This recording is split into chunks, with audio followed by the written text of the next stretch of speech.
Faut qu'on l'introduise un peu maintenant. Ok, action. Hi, bonjour, mon nom c'est Shawn Naylor.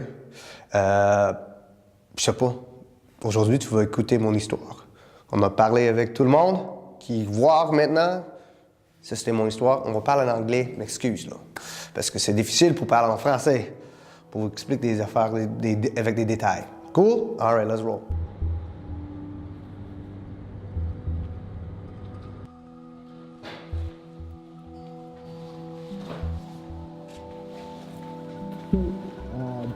I guess our story starts really from the beginning. And from the beginning, often in life we deal with identity issues. And who are we and what am I meant for? And not to play a victim story here, but when you're adopted, often those questions are more exaggerated because you really have no bearing of who you are.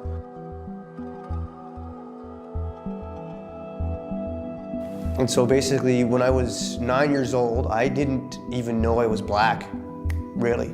It was actually some gentleman in a pool when we were in the change room with a couple of friends, and he said something to me to the effect of, "You shouldn't be in here, you nigger." And I thought, well, what is a nigger? I didn't know what that meant or what that was for, but that was my label, and that really began the whole process of identity of who I am and all those things. And I think outside, because of that, a lot of the issues came. But again, I am the sum of my decision making. I ended up in a good place because I made good decisions, but before then I wasn't making good decisions. I guess we could fast forward a little bit, got to high school.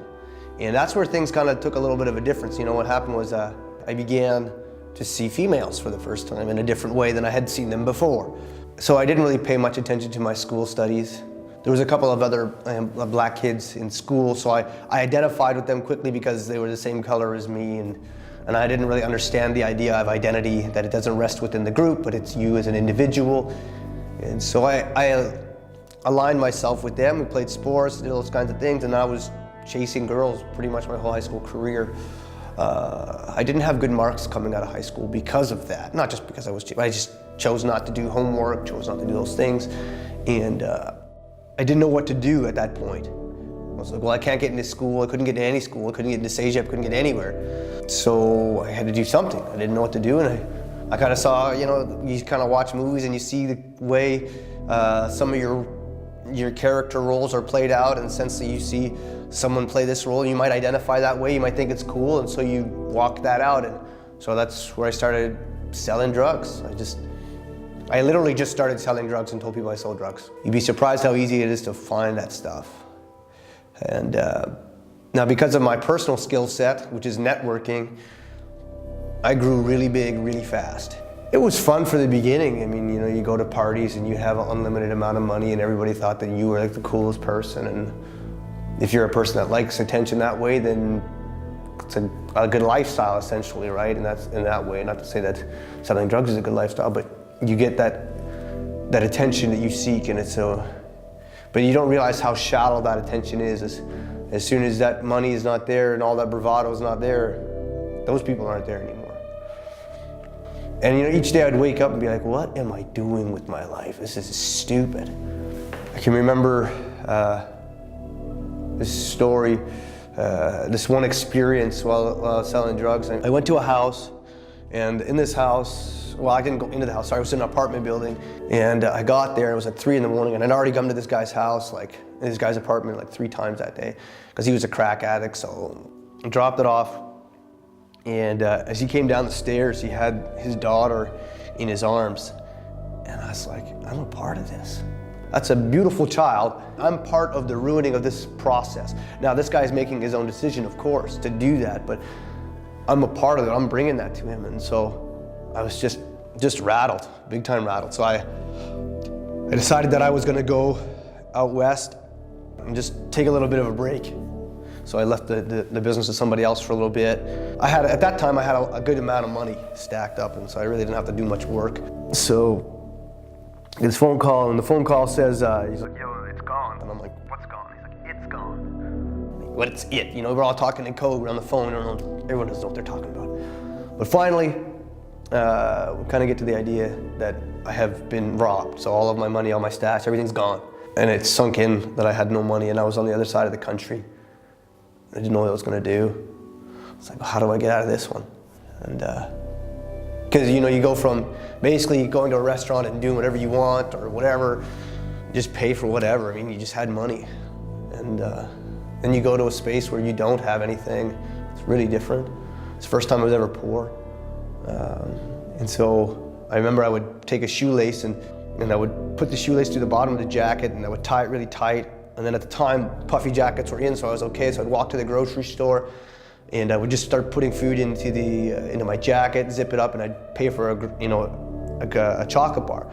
I could see my money going down even with just buying a chocolate bar on the regular. I was like, I don't know how much more left to go here. And I was already kind of just couch surfing at that point. And so that's when the life kind of takes a bit of a turn, even more so, is that I finally needed to have money. So I looked in the newspaper where I was, and there was a job that said $20 an hour, and it was more money than I had. And so I went to the job and the interview, and the guy there was kind of like a sleazeball, and I was like, who is this guy? But I'm like, I need that $20, I need that $20 an hour, I need to figure out what I'm gonna do. And I had pride, so I didn't want to talk to my father, or my parents, or my mother, nobody. I didn't want to talk to any of those people about that. And so it turns out the job was basically becoming, part of the sex industry. It's ironic that that's a part of the lifestyle that I was living in. We had strippers and stuff like that, and this is what we were perpetuating. And now I'm on the victim end of this, and making bad decisions after bad decision. And this is another bad decision I'm making. And so there I am, selling myself online, and the depravity of humankind when they don't think they're being watched is disturbing. And so there I am, like I'm absolutely worthless. I'm selling myself. I mean, I don't personally care what anyone thinks. The sex industry is not an industry that promotes goodness. It just doesn't. You lose your self-worth. So finally, there was one day I was like, I can't do this, man. And I said this, it's a cliche line that comes from the Bible, and it's like, if I worked for my dad, I would be better off. Like if I was just a slave to my dad, I would be better off. Which is true. Like if I was a slave to my dad, it would be better than what I'm doing right now. My dad would not treat me as terrible as I'm being treated right now. I was being, at some point, because I was big and bad. And then I got this, and you just go down the other direction, right? And some guy is your boss. I mean, he calls you, he's your boss, basically he's your pimp. And so you have to come to terms with how many bad decisions you've made. Like, it's not like, why am I here? I know why I was there. I made bad decision after bad decision after bad decision, and you continue to make bad decisions. The foundation that you make, you end up in your own prison. Like, you're not free, you're just in prison. And so this day I was in the house. But I had a flip phone, and I opened it up, and where I was on the other side of this mountain.